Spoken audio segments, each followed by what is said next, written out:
Here we have lunch on Continental Airlines from Sacramento to Houston. We have a fruit bowl with cantelope, mango, honeydew, grapes, a soup, tomato, basil soup, roll, Milano cookies, salad dressing, croutons. I have a chicken salad here, which is really good.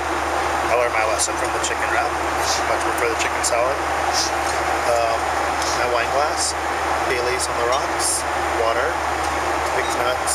Something interesting about my water glass, it's like the new United glass. They took off the Continental Airlines off the glass and made the globe a little bigger, so I guess that would be our new United glasses. Again, this is lunch on Continental Airlines, first class, chicken salad on the 737-900 non-air with live TV.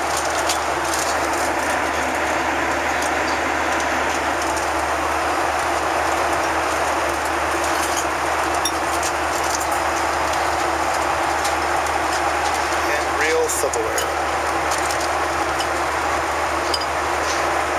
And we have buns too. So I found an olive in my salad right here. Remember American Airlines got rid of the olive, saved millions of dollars? So Continental still has the olive in the salad.